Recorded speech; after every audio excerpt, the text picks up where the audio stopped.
ਸਤਿ ਸ਼੍ਰੀ ਅਕਾਲ ਦੋਸਤੋ। ਇਗਨਾਈਟਡ mind institute 'ਤੇ ਤੁਹਾਡਾ ਬਹੁਤ-ਬਹੁਤ ਸਵਾਗਤ ਹੈ। ਜਿਵੇਂ ਕਿ ਇਸ ਲੋਗੋ ਤੋਂ ਤੁਹਾਨੂੰ ਪਤਾ ਲੱਗ ਹੀ ਰਿਹਾ ਹੈ ਕਿ ਅੱਜ ਆਪਾਂ ਪੋਲਿਟੀ ਦੀ ਕਲਾਸ ਸ਼ੁਰੂ ਕਰਨ ਲੱਗੇ ਹਾਂ। ਸਭ ਤੋਂ ਪਹਿਲਾਂ ਆਪਾਂ ਪੋਲਿਟੀ, ਸਟੇਟ ਅਤੇ ਸਰਕਾਰ ਇਹਨਾਂ ਦੇ ਜਿਹੜੇ ਹੈਗੇ ਆਪਾਂ ਮੀਨਿੰਗ ਡਿਸਕਸ ਕਰਾਂਗੇ ਔਰ ਉਸ ਤੋਂ ਬਾਅਦ ਆਪਾਂ ਜਿਹੜਾ ਹੈਗਾ ਇਹਦੀ ਵਿਸਥਾਰ ਸਹਿਤ ਇਹਨਾਂ ਦੀ ਵਿਆਖਿਆ ਦੇ ਥਰੂ ਆਪਾਂ ਸਮਝਾਂਗੇ ਕਿ ਇਹਨਾਂ 'ਚ ਕੀ ਮੇਨ ਅੰਤਰ ਹੈ। ਔਰ ਜਿਹੜਾ ਪੋਲੀਟੀਕਲ ਸਾਇੰਸ ਦਾ ਪਾਰਟ ਪੋਲਿਟੀ ਜਿਹੜੇ ਕਿ ਸਾਡੇ ਵੱਖ-ਵੱਖ ਤਰ੍ਹਾਂ ਦੇ ਐਗਜ਼ਾਮ ਦੇ ਵਿੱਚ ਆਉਂਦਾ ਹੈ, ਇਸ ਦੇ ਕੁਐਸਚਨ ਆਉਂਦੇ ਹੈ, ਸਿੱਧਮ ਸਿੱਧੇ ਆਉਂਦੇ ਆ ਜਾਂ ਘੁਮਾ ਫਿਰਾ ਕੇ ਪੁੱਛੇ ਜਾਂਦੇ ਆ, ਉਹਦੇ ਸੰਬੰਧ 'ਚ ਜਿਹੜਾ ਹੈਗਾ ਆਪਾਂ ਗੱਲ ਕਰਾਂਗੇ।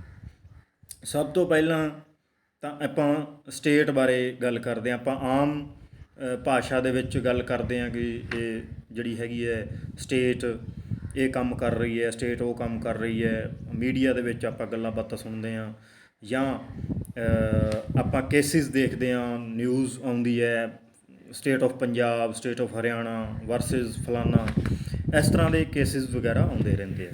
ਤਾਂ ਆਪਾਂ ਸਭ ਤੋਂ ਪਹਿਲਾਂ ਸਮਝਣਾ ਹੈ ਕਿ ਇਹ ਸਟੇਟ, ਦੇਸ਼, ਰਾਸ਼ਟਰ ਅਤੇ ਰਾਜ, ਇਹਨਾਂ 'ਚ ਫਰਕ ਕੀ ਹੈ। ਸਭ ਤੋਂ ਪਹਿਲਾਂ ਆਪਾਂ ਦੇਸ਼ ਦੀ ਗੱਲ ਕਰਾਂਗੇ, ਜਿਹਨੂੰ ਆਪਾਂ ਇੰਗਲਿਸ਼ 'ਚ ਕੰਟਰੀ ਕਹਿੰਦੇ ਹਾਂ। ਤਾਂ ਇਹ ਜਿਹੜਾ ਇਸ ਨੂੰ ਆਪਾਂ ਆਇਡੈਂਟੀਫਾਈ ਕਰਦੇ ਹਾਂ ਜਿਓਗ੍ਰਾਫੀ ਦੇ ਆਧਾਰ 'ਤੇ, ਜਿਓਗ੍ਰਾਫੀਕਲ ਏਰੀਆ, ਖੇਤਰਫਲ ਦੇ ਆਧਾਰ 'ਤੇ ਕਿ ਭਾਰਤ ਦਾ ਇੰਨਾ ਏਰੀਆ ਹੈਗਾ।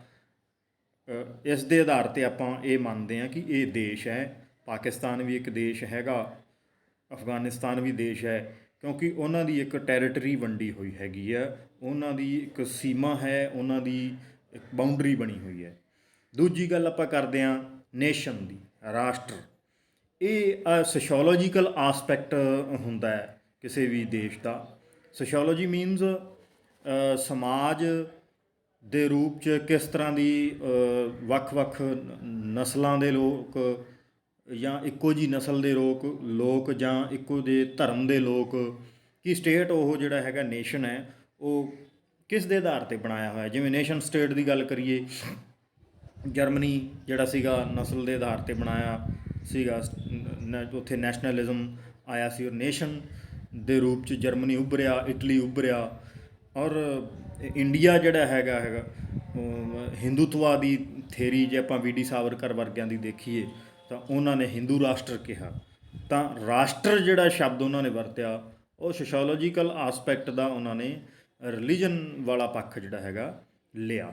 ਤਾਂ ਕਿਸੇ ਵੀ ਦੇਸ਼ ਨੂੰ ਰਾਸ਼ਟਰ ਉਦੋਂ ਕਹਿੰਦੇ ਹਾਂ ਜਦੋਂ ਆਪਾਂ ਸੋਸ਼ੋਲੋਜੀਕਲ ਆਸਪੈਕਟ ਤੋਂ ਦੇਖਦੇ ਹਾਂ, ਔਰ ਕੰਟਰੀ ਉਦੋਂ ਕਹਿੰਦੇ ਹਾਂ ਜਦੋਂ ਉਹਨੂੰ ਆਪਾਂ ਜਿਓਗ੍ਰਾਫੀਕਲ ਏਰੀਏ ਮਤਲਬ ਪੱਖ ਤੋਂ ਦੇਖਦੇ ਹਾਂ।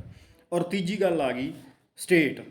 ਸਟੇਟ ਆਪਾਂ ਕਦੋਂ ਕਹਿੰਦੇ ਹਾਂ, ਜਦੋਂ ਆਪਾਂ ਰਾਜ ਕਹਿੰਦੇ ਹਾਂ, ਤਾਂ ਉਹਦਾ ਜਿਹੜਾ ਹੈਗਾ ਆਪਾਂ ਪੋਲਿਟੀ ਵਾਲਾ ਪੱਖ ਦੇਖਦੇ ਹਾਂ।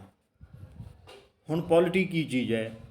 ਪੋਲਿਟੀ ਦੀ ਜੇ ਆਪਾਂ ਪੰਜਾਬੀ ਦੀ ਗੱਲ ਕਰੀਏ, ਪੰਜਾਬੀ 'ਚ ਪੋਲਿਟੀ ਰਾਜ ਪ੍ਰਬੰਧ ਜਿਹੜਾ ਹੈ ਉੱਥੋਂ ਦਾ ਜਾਂ ਸ਼ਾਸਨ ਪ੍ਰਬੰਧ ਹੈ, ਉਹਨੂੰ ਆਪਾਂ ਪੋਲਿਟੀ ਕਹਿੰਦੇ ਹਾਂ।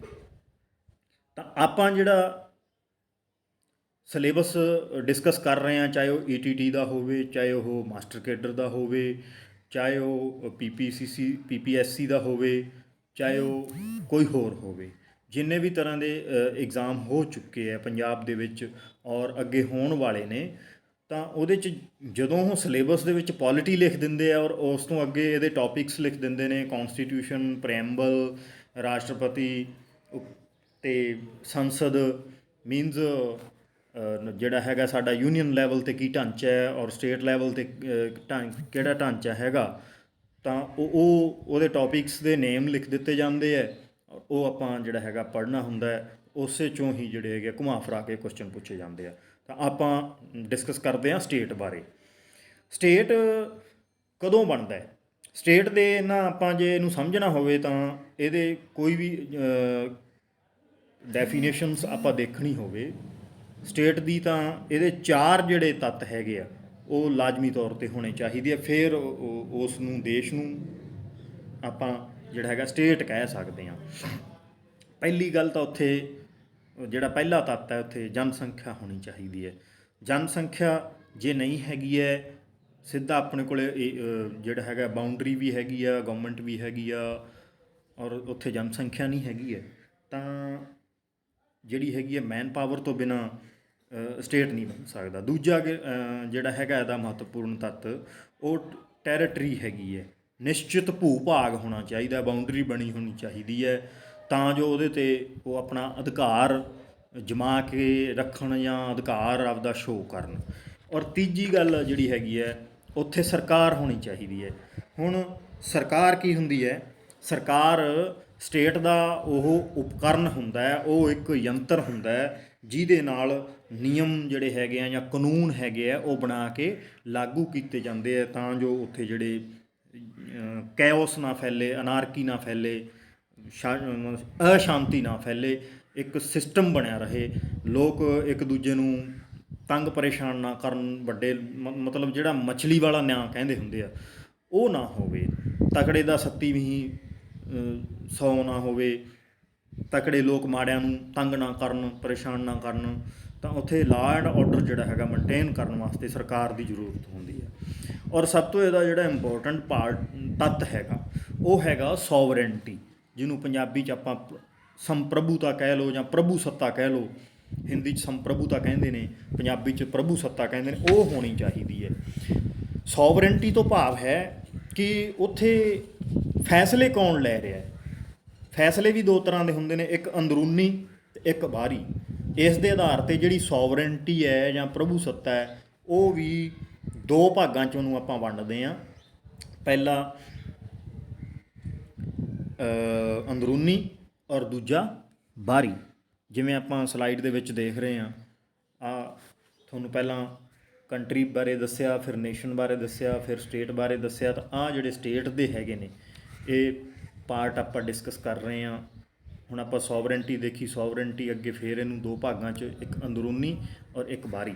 ਅੰਦਰੂਨੀ ਦਾ ਮਤਲਬ ਇਹ ਹੈ ਕਿ ਅੰਦਰੂਨੀ ਕੰਮਾਂ ਦੇ ਫੈਸਲੇ ਜਿਹੜੇ ਹੈਗੇ ਆ ਉਹ ਕੌਣ ਲੈ ਰਿਹਾ? ਸਾਡੀ ਸਰਕਾਰ ਲੈ ਰਹੀ ਹੈ ਜਾਂ ਕੋਈ ਹੋਰ ਲੈ ਰਿਹਾ, ਕੋਈ ਬਾਹਰੀ ਦਬਾਅ ਹੈ?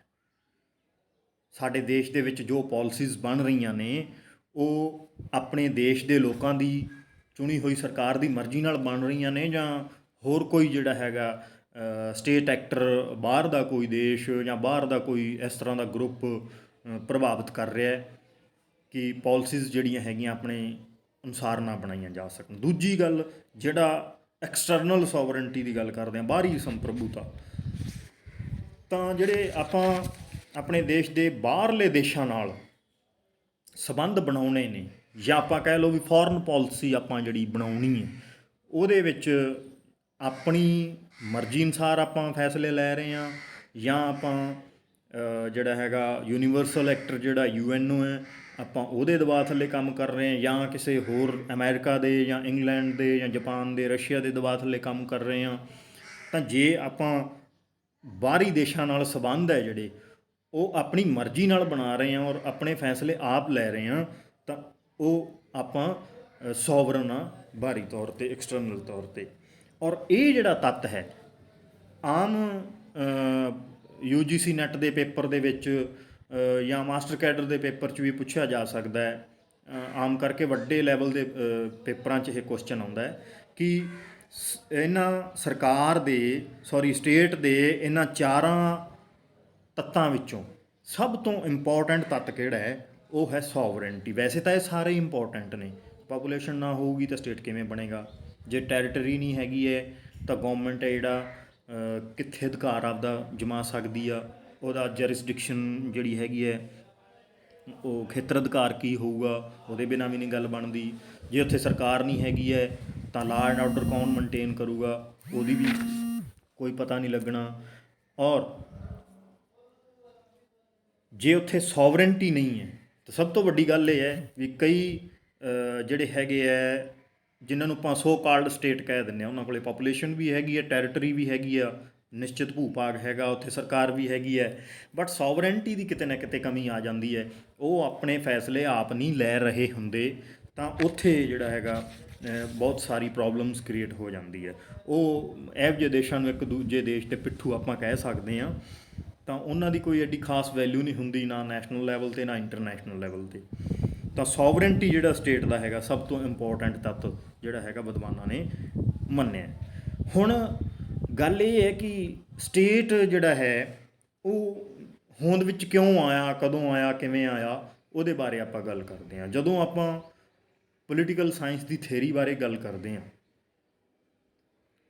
ਔਰ ਥਾਟ ਬਾਰੇ ਗੱਲ ਕਰਦੇ ਹਾਂ, ਤਾਂ ਉੱਥੇ ਕੁਐਸਚਨ ਇਹ ਆਉਂਦਾ, why state comes into existence, ਇਹ ਕਿਵੇਂ ਹੋਂਦ 'ਚ ਆਇਆ।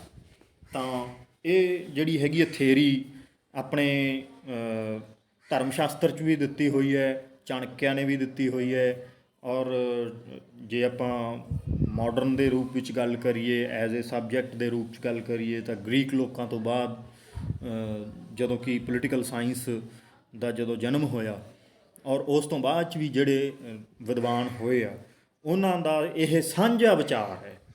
ਆਮ ਤੌਰ 'ਤੇ ਡਿਵਾਈਨ ਓਰੀਜਨ ਆ ਜਾਂਦਾ ਕਿਤੇ ਨਾ ਕਿਤੇ ਵੀ, ਇਹ ਇੱਕ ਪਰਮਾਤਮਾ ਦਾ ਬਣਾਇਆ ਹੋਇਆ ਮਤਲਬ ਕਿ ਸਟੇਟ ਹੈਗਾ। ਕੋਈ ਇਹਨੂੰ ਕਹਿੰਦਾ ਹੈ ਕਿ ਨਹੀਂ, ਪਰਮਾਤਮਾ ਨੇ, ਇਹ ਮਨੁੱਖਾਂ ਦੀ ਬਣਾਈ ਹੋਈ ਸੰਸਥਾ ਹੈ।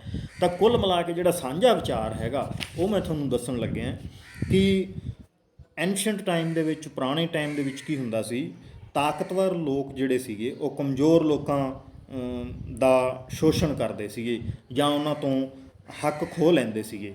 ਤਾਕਤਵਰ ਲੋਕ ਮੈਨ ਪਾਵਰ ਦੇ ਰੂਪ ਵਿੱਚ ਹੋਣ, ਚਾਹੇ ਉਹ ਪ੍ਰੋਪਰਟੀ ਦੇ ਰੂਪ ਵਿੱਚ ਹੋਣ। ਪ੍ਰੋਪਰਟੀ ਤਾਂ ਉਦੋਂ ਬਿਲਕੁਲ ਜਿਹੜੇ ਜੰਗਲ ਵਗੈਰਾ ਹੈ ਉਹ ਸਾਂਝੇ ਹੀ ਹੁੰਦੇ ਸੀਗੇ ਐਨਸ਼ੀਅੰਟ ਟਾਈਮ ਦੇ ਵਿੱਚ। ਪਰ ਤਾਕਤਵਰ ਲੋਕ, ਮੱਛਲੀ ਨਿਆਂ ਜਿਹਨੂੰ ਕਹਿੰਦੇ ਸੀ, ਜਿਵੇਂ ਵੱਡੀ ਮੱਛਲੀ ਹੈ ਜਿਹੜੀ ਛੋਟੀ ਨੂੰ ਖਾ ਜਾਂਦੀ ਹੈ, ਔਰ ਉਸ ਤੋਂ ਵੱਡੀ ਮੱਛਲੀ ਉਸ ਤੋਂ ਛੋਟੀ ਨੂੰ ਖਾ ਜਾਂਦੀ ਹੈ, ਇਹ ਮਤਲਬ ਸਮੁੰਦਰ ਦੇ ਵਿੱਚ ਹੁੰਦਾ ਹੈ। ਤਾਂ ਇਸ ਤਰ੍ਹਾਂ ਦਾ ਸਿਸਟਮ ਚੱਲਿਆ ਹੋਇਆ ਸੀ ਕਿਤੇ ਨਾ ਕਿਤੇ, ਮੱਛਲੀ ਨਿਆਂ ਚੱਲਿਆ ਹੋਇਆ ਸੀ। ਉਸ ਤੋਂ ਬਾਅਦ 'ਚ ਕੀ ਹੋਇਆ, ਜਿਵੇਂ ਜਿਵੇਂ ਥੋੜ੍ਹਾ ਜਿਹੜਾ ਹੈਗਾ ਮਨੁੱਖ ਦਾ ਵਿਕਾਸ ਹੋਣਾ ਸ਼ੁਰੂ ਹੋ ਗਿਆ, ਤਾਂ ਉਹ ਕਬੀਲਿਆਂ ਦੇ ਰੂਪ ਵਿੱਚ ਰਹਿਣ ਲੱਗ ਗਿਆ। ਤਾਂ ਕਬੀਲੇ ਵੀ ਜਦੋਂ ਹੋਂਦ 'ਚ ਆਏ ਤਾਂ ਕਿਤੇ ਨਾ ਕਿਤੇ ਉਹਨਾਂ 'ਚ ਈਗੋ ਦੀ ਪ੍ਰੋਬਲਮ ਆਈ, ਔਰ ਆਪਣੇ ਆਪ ਨੂੰ ਸੁਪੀਰੀਅਰ ਸਥਾਪਿਤ ਕਰਨ ਵਾਸਤੇ ਜਾਂ ਸੁਪੀਰੀਅਰ ਸਿੱਧ ਕਰਨ ਵਾਸਤੇ ਉਹ ਦੂਜੇ ਕਬੀਲਿਆਂ 'ਤੇ ਜਿਹੜੇ ਹੈਗੇ ਹੈ ਕਬਜ਼ਾ ਕਰਦੇ, ਜਾਂ ਉਹਨਾਂ ਦੇ ਜਿਹੜੇ ਪ੍ਰੋਪਰਟੀ ਹੈ, ਆਮ ਤੌਰ 'ਤੇ ਉਦੋਂ ਪਸ਼ੂ ਮੇਨਲੀ ਪ੍ਰੋਪਰਟੀ ਹੁੰਦੇ ਸੀਗੇ। ਜਿਵੇਂ ਵੈਦਿਕ ਕਾਲ ਦੇ ਵਿੱਚ ਕਹਿੰਦੇ ਵੀ ਸਭ ਤੋਂ ਵੱਡੀ ਜਿਹੜੀ ਚੋਰੀ ਆ ਉਹ ਗਾਂ ਦੀ ਚੋਰੀ ਹੁੰਦੀ ਸੀ। ਤਾਂ ਇਸ ਤਰ੍ਹਾਂ ਕਬੀਲੇ ਜਿਹੜੇ ਹੈ ਇੱਕ ਦੂਜੇ ਦੀ ਲੁੱਟਮਾਰ ਕਰਦੇ ਰਹਿੰਦੇ ਸੀ। ਤਾਂ ਉਸ ਤੋਂ ਬਾਅਦ 'ਚ ਜੇ ਪੋਲੀਟੀਕਲ ਸਾਇੰਸ ਦੇ ਸਬਜੈਕਟ ਦੀ ਗੱਲ ਕਰੀਏ, ਤਾਂ ਡਿਵਾਈਨ ਓਰੀਜਨ ਥਿਊਰੀ ਤੋਂ ਬਾਅਦ ਇੱਕ ਸੋਸ਼ਲ ਕੰਟਰੈਕਟ ਨਾਂ ਦੀ ਥਿਊਰੀ ਆਉਂਦੀ ਹੈ, ਜਿਹਨੂੰ ਕਿ ਥੋਮਸ ਹੌਬਸ, ਜੌਨ ਲੌਕ ਅਤੇ ਰੂਸੋ ਨੇ, ਇਹਨਾਂ ਤਿੰਨਾਂ ਜਿਹੜੇ ਹੈਗੇ ਵਿਚਾਰਕ, ਇਹਨਾਂ ਨੇ ਇਹ ਵਿਚਾਰ ਦਿੱਤਾ ਕਿ ਸਮਾਜ ਦੇ ਮੋਹਤਬਰ ਲੋਕਾਂ ਨੇ ਮਨੁੱਖੀ ਹੋਂਦ ਨੂੰ ਬਚਾਉਣ ਲਈ, ਜਾਂ ਇਸ ਤਰ੍ਹਾਂ ਦੀ ਜਿਹੜੀ ਅਰਾਜਕਤਾ ਫੈਲੀ ਹੋਈ ਸੀ, ਅਨਾਰਕੀ ਫੈਲੀ ਹੋਈ ਸੀ, ਉਸ ਨੂੰ ਦੂਰ ਕਰਨ ਲਈ ਇੱਕ ਸਮਾਜਿਕ ਸਮਝੌਤਾ ਕੀਤਾ, ਅਤੇ ਆਪਦੇ ਜਿਹੜੇ ਸਾਰੇ ਅਧਿਕਾਰ ਹੈ ਉਹ ਕਿਸੇ ਇੱਕ ਵਿਅਕਤੀ ਨੂੰ ਜਾਂ ਇੱਕ ਸੰਸਥਾ ਨੂੰ ਸੌਂਪਤੇ, ਜਿਹਨੂੰ ਕਿ ਸਮਾਜਿਕ ਸਮਝੌਤਾ ਸਿਧਾਂਤ ਕਹਿੰਦੇ ਹੈ। ਤਾਂ ਉਹ ਜਿਹੜੀ ਸੰਸਥਾ ਹੈਗੀ ਹੈ ਉਹਨੂੰ ਸਟੇਟ ਦਾ ਨਾਮ ਦਿੱਤਾ ਗਿਆ, ਜਿਹਦੇ ਵਿੱਚ ਕਿ ਸਾਰੇ ਲੋਕਾਂ ਨੇ ਆਪਦੇ ਅਧਿਕਾਰ ਉਸ ਸਟੇਟ ਨੂੰ ਸੌਂਪ ਦਿੱਤੇ, ਔਰ ਸਟੇਟ ਨੂੰ ਇਹ ਜ਼ਿੰਮੇਵਾਰੀ ਦਿੱਤੀ ਕਿ ਤੁਸੀਂ ਲਾਅ ਐਂਡ ਆਰਡਰ ਜਿਹੜਾ ਹੈਗਾ ਮੇਨਟੇਨ ਕਰਕੇ ਰੱਖੋਗੇ, ਤਕੜਾ ਮਾੜੇ ਨੂੰ ਜਿਹੜਾ ਹੈਗਾ ਮਾਰੇ ਨਾ, ਉਹਦੀ ਪ੍ਰੋਪਰਟੀ ਨਾ ਖੋਵੇ, ਉਹਦਾ ਸ਼ੋਸ਼ਣ ਨਾ ਕਰੇ। ਇਸ ਕਰਕੇ ਜਿਹੜਾ ਹੈਗਾ ਸਟੇਟ ਬਣਾਇਆ ਗਿਆ ਸੀਗਾ।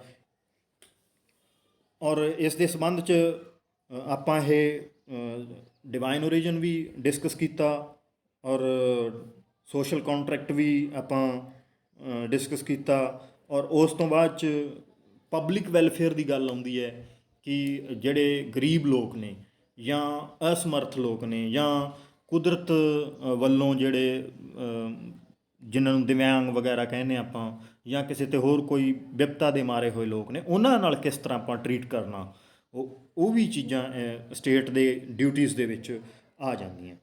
ਤਾਂ ਉਸ ਤੋਂ ਅੱਗੇ ਆਪਾਂ ਪੜ੍ਹਾਂਗੇ ਕਿ ਸਰਕਾਰ ਕੀ ਹੁੰਦੀ ਹੈ, ਵਟ ਇਜ਼ ਗੌਰਮੈਂਟ। ਹੁਣ ਸਰਕਾਰ ਦੀ ਜੇ ਆਪਾਂ ਗੱਲ ਕਰੀਏ, ਸਭ ਤੋਂ ਪਹਿਲਾਂ ਇੱਕ ਪਰਿਭਾਸ਼ਾ ਹੈ ਕਿਸੇ ਵਿਦਵਾਨ ਨੇ ਦਿੱਤੀ ਹੈ ਕਿ ਸਰਕਾਰ ਸਟੇਟ ਦਾ ਉਹ ਯੰਤਰ ਹੈ, ਉਹ ਮਸ਼ੀਨ ਹੈ ਜਾਂ ਉਹ ਉਪਕਰਨ ਹੈ ਜੋ ਕਿ ਨਿਯਮ ਜਾਂ ਕਾਨੂੰਨ ਬਣਾ ਕੇ ਲਾਗੂ ਕਰਦਾ ਹੈ ਔਰ ਸਾਰਿਆਂ ਨੂੰ ਇੱਕੋ ਜਿਹਾ ਸਮਝਦੇ ਹੋਏ ਔਰ ਲਾਅ ਐਂਡ ਆਰਡਰ ਮੇਨਟੇਨ ਕਰਕੇ ਰੱਖਦਾ, ਉਹਨੂੰ ਸਰਕਾਰ ਕਹਿੰਦੇ ਆ। ਤਾਂ ਸਰਕਾਰ ਨੇ ਜੇ ਪਬਲਿਕ ਵੈਲਫੇਅਰ ਦਾ ਕੰਮ ਵੀ ਕਰਨਾ ਹੈ ਤਾਂ ਉਹ ਸਟੇਟ ਨੇ ਜੇ ਪਬਲਿਕ ਵੈਲਫੇਅਰ ਦਾ ਕੰਮ ਕਰਨਾ ਹੈ ਤਾਂ ਉਹ ਰਾਹ ਜਿਹੜਾ ਹੈਗਾ ਸਰਕਾਰ ਦੇ ਥਰੂ ਹੀ ਕਰ ਸਕਦਾ ਹੈ।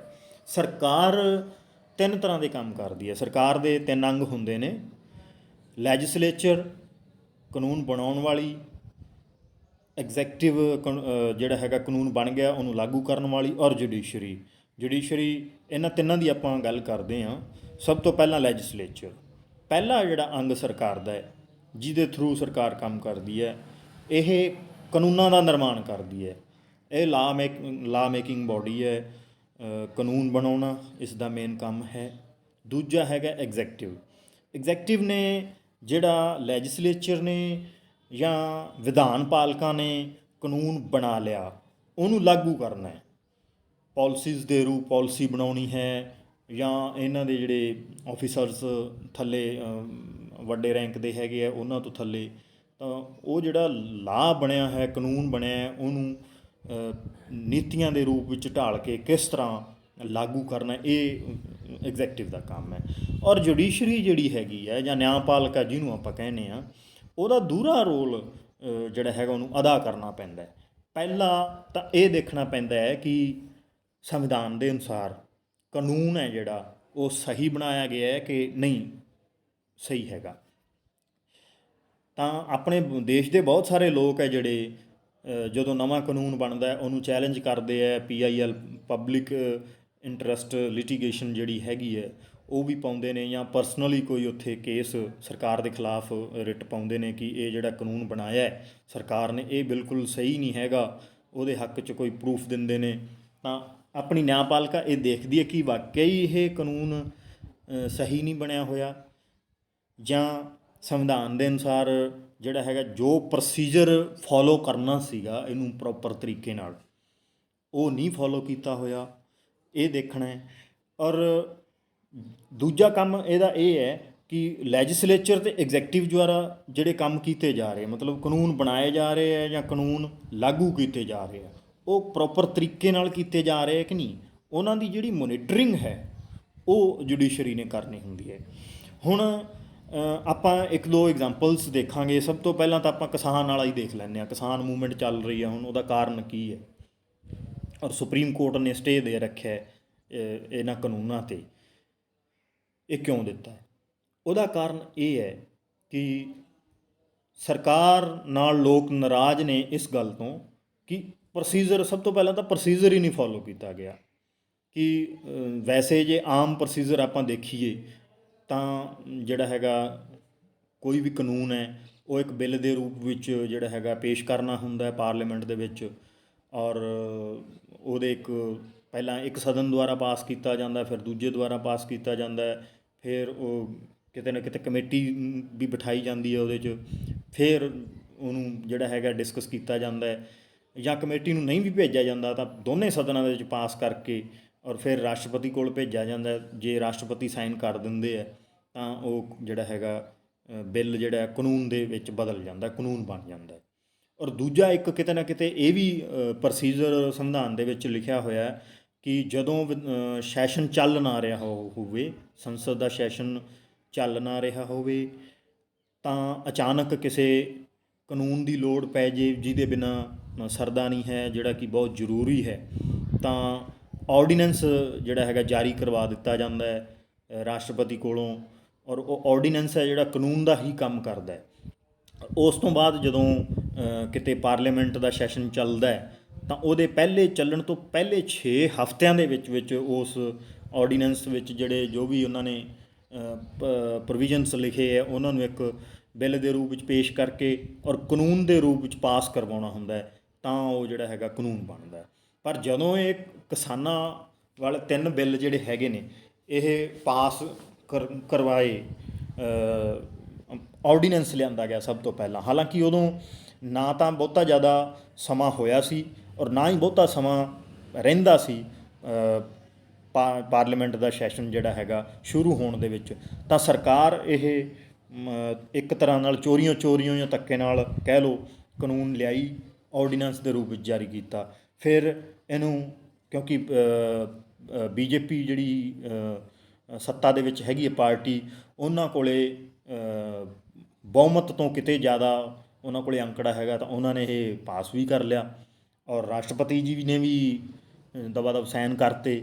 ਔਰ ਜਿਨ੍ਹਾਂ ਵਾਸਤੇ ਇਹ ਕਾਨੂੰਨ ਬਣਾਇਆ ਸੀ ਉਹਨਾਂ ਦੀ ਰਾਏ ਵੀ ਨਹੀਂ ਲਈ ਗਈ। ਕਿਸਾਨਾਂ ਨੂੰ ਇਸੇ ਗੱਲ ਦੇ ਉੱਤੇ ਜਿਹੜਾ ਹੈਗਾ ਮੇਨ ਓਬਜੈਕਸ਼ਨ ਹੈਗੀ ਹੈ ਕਿ ਸਾਡੇ ਵਾਸਤੇ ਤੁਸੀਂ ਕਾਨੂੰਨ ਬਣਾਇਆ ਔਰ ਸਾਨੂੰ ਇੱਕ ਵਾਰੀ ਪੁੱਛ ਲੈਂਦੇ, ਡਿਸਕਸ ਕਰ ਲੈਂਦੇ, ਬੜੇ ਆਰਾਮ ਨਾਲ ਤੁਹਾਨੂੰ ਆਰਡੀਨੈਂਸ ਲਿਆਉਣ ਦੀ ਕੀ ਲੋੜ ਸੀ? ਪਿਛਲੇ ਦਰਵਾਜ਼ਿਓਂ ਬੈਕਡੋਰ ਐਂਟਰੀ ਦੀ ਕੋਈ ਲੋੜ ਨਹੀਂ ਸੀ।